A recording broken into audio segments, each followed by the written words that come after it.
Okay, this is Naomi's book, chapter 20. A crash of hippopotami. The day before school started, we arrived at the courthouse too early, which didn't help my jitters. Graham, Owen, and I waited on a bench outside our assigned room.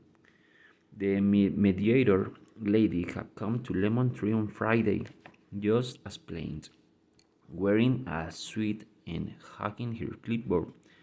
She had been nice, but all business, asking Owen and me each privately about a million questions, like what did Graham feed us? How many times a week did we take a bath? Had we ever contracted lice? Now, sitting in the courthouse and staring down the long hallway with the perfectly shiny floors, I hope I had answered correctly. There was no sign of Skyla or Clive.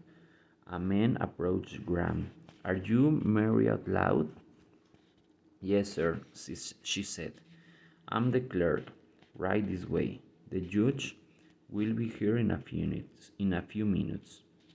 He opened the door and held it while we walked inside. The courtroom did not look like the ones on television, with the wood railings and oak chairs and the tall box for the witness. It was a small room with a desk on the front, built-in seats, like the kind of the movies, were arranged in three short rows.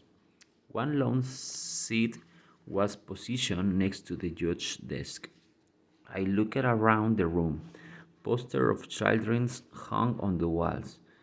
Teenagers playing basketball, a little boy and girl hugging a very old lady, children sliding down slides with their hands in the hair, and a circle of babies in cute outfits. I guess it was like those friendly rooms at children's hospital. The court wanted the room to feel not so scary when they gave you the bad news. Skyla walked in at the last minute with Clive, but at first I wasn't sure it was either one of them. Skyla wore a pale pink skirt and sweater set, nylons, flat pink slip-on shoes, and a strand of pearls. Her hair was natural looking light brown and she wore hardly a lick of makeup except for a bubblegum pink lipstick. Clive's hair had been buzzed short, as if he has enlisted in the military. He wore slacks and shirt with a button-down collar.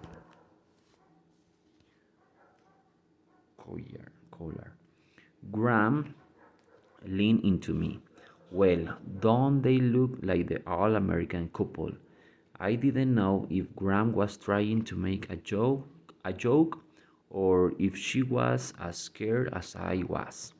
When Skyla saw me and Owen, she waved at us as if nothing was wrong, as if she wasn't trying to do something horrible and mean to our family. I have missed you so much, she said from across the room. Her voice was so sugar coated that I wondered who the show was for. The only other person in the room was the clerk, and he wasn't paying a nickel of attention.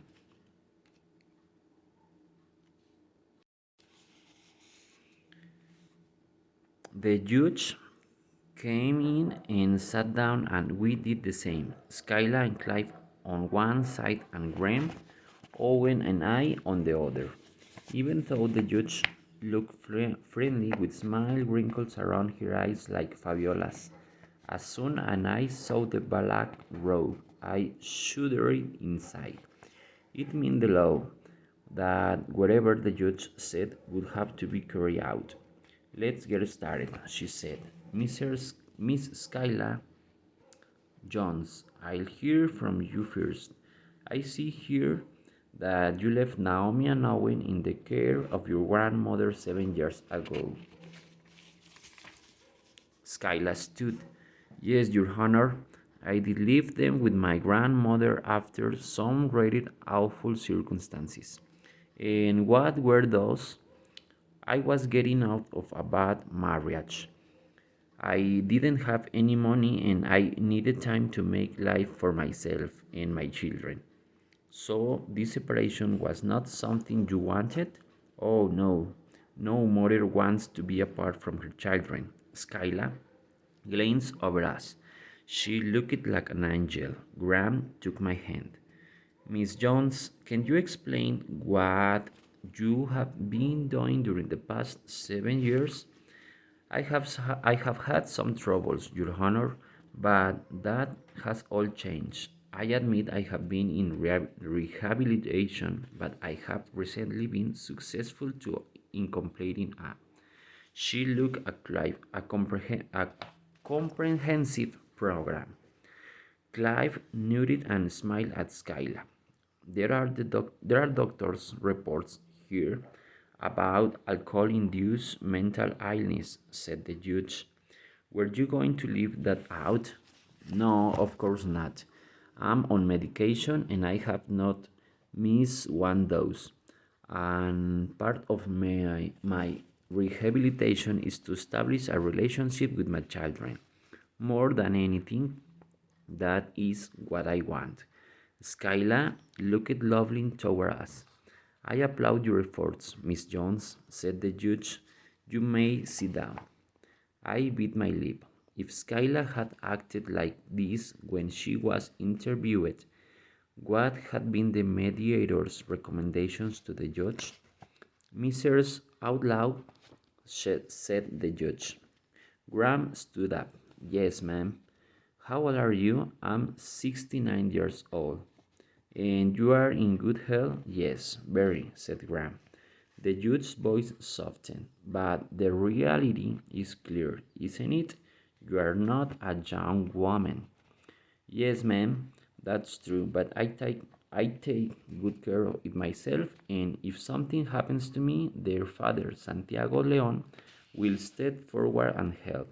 He wants the children to stay with me and he hopes to visit them as much as possible. He wrote a letter saying as much. When they heard our father's name, Skyla and Clive put their heads together and started whispering. The judge raised her eyebrows and looked through the file in front of her. Let's see. I have here notarized the letter from Miss Morimoto, Mr. Marble, both teachers the children's school commending you for a dedication to Naomi and Owen. I have a similar letter from Mrs. Maloney, a neighbor, and reports from Naomi's counselor and two doctors at Children's Hospital. And the judge put one paper in front of the others and I studied it. Here it is. A notarized letter from the children's father. It says he was discouraged from trying to contact the children by Miss Jones, but has continued to send financial assistance and now wants to establish a visitation schedule to maintain his relationship with them. That's right, said Graham. Miss Jones, what do you have to say about this? Skyla looked at Clive and nodded, then faced the judge. I was very young and immature when I left the children with my grandmother. I regret many of my actions during that time. I regret many of my actions during that time of my life. And you will be fine with a visitation schedule for your excuse, Ben? Oh, yes, Your Honor. I only want what's the best. That's what I told the woman the other day when she interviewed me.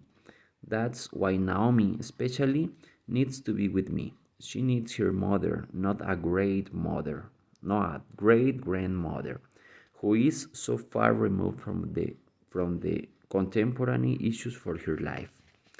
That's very good, Miss Jones. The judge gave Skyla a peculiar smile, then looked back at the papers in her hand. I have the recommendations of the mediator before me, but before I make the final decision, I would like to hear from the children. Naomi, would you come up here, please? I stood up and looked at Graham.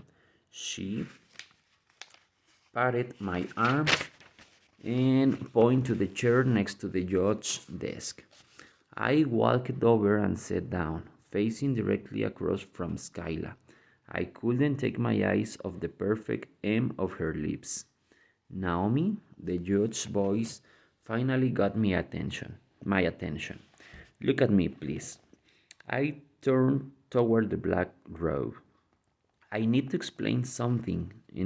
I am always very hesitant to separate parents and children. I feel they should be together whenever possible, except for unusual circumstances. As long as your mother refrains from alcohol and takes her medications and has good faith intention of caring for you, I could not, with any good conscience, deny your mother her parental rights unless I heard a compelling reason.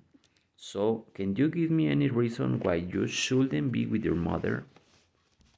I heard the judge's words, but I couldn't believe them. I was going to have a life with Skyla.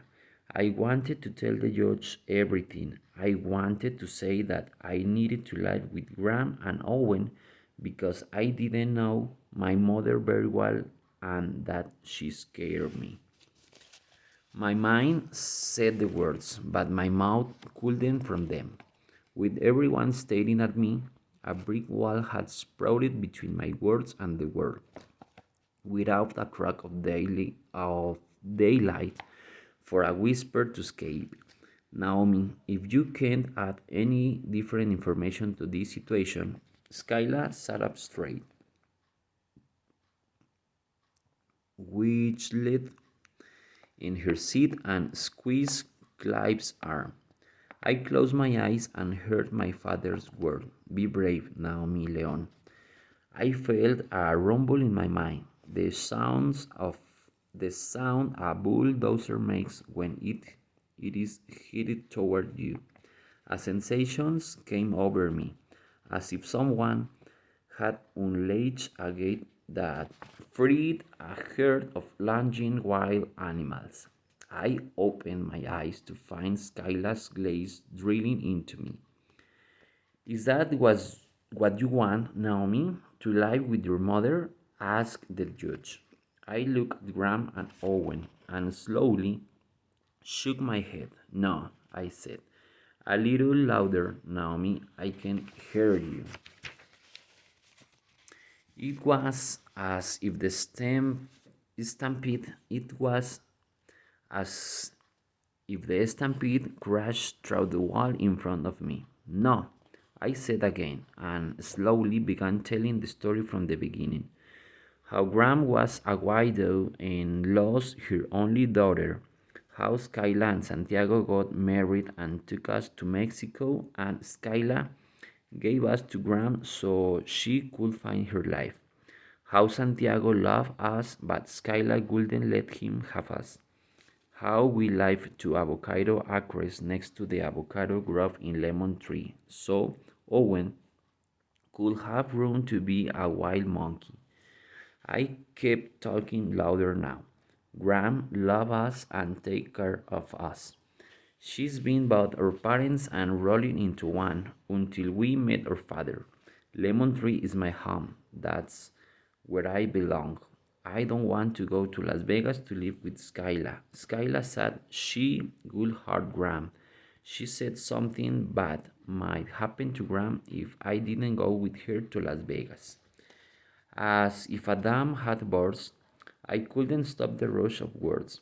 I told how Skyla just wanted me to be a babysitter for Sapphire and how she had started drinking again and about the slap and how there was more where that came from. I said I love my school and my friend, Blanca. I told about my Kervins, a children's hospital, and Owens being of LFLK, and how Skyla didn't want him anymore because she thought he was a blame. Then I told about my father and how we had found him. I told the judge about self prophecy and how if you want something you happen to should said if you wanted something to happen you should say it was going to happen over and over again and how I had been thinking everything will be all right. I always be with Graham and Owen, at least a million times seen Mexico. I said all that with Skyla and Clive looking right at me. Skyla stood up. Your Honor, she has always had an overactive imagination. I need my little girl, and she needs me. We belong together, just Naomi and me. Can you see that what she's been telling you is just little white lies? Skyla sat down and started weeping and blotting her eyes with a tissue. I swore she was making her eyes red on purpose by pressing too hard. I turned to the judge and said in a very strong voice, I'm not lying. Thank you, Naomi, said the judge. You may sit down. The judge looked confused. Miss Jones, there's one issue I need clarified before I can rule. Do I understand correctly that you only want Naomi? Skyla immediately composed herself. Yes, that's all I want, Your Honor, my daughter. And why don't you want your son? Well, that's not the issue. I'm Naomi's mother and I have a right. Miss Jones, I will decide the issue. Now, why don't you want your son? Skyla seemed flustered and looked at Clive. Well, when he was born, he had so many problems that I never really connected with him, bond with him. I only had him 1 year of his life, so he doesn't even remember me. And I really don't remember much about him. Naomi, being older and a girl and all, we are more suited in a mother's daughter way, if you know what I mean. So you have no intention you have no intention of taking both of the children away from Mrs. Outlaw, said the judge. Oh no, Your Honor, Miss Jones, did you relay this information to the medicator during the interview? Well, no, I figured that was my own personal choice. See, Owen's better off in Lemon Tree and Naomi's better off with me. We should be together, said Skyla, smiling and obviously satisfied with her answer.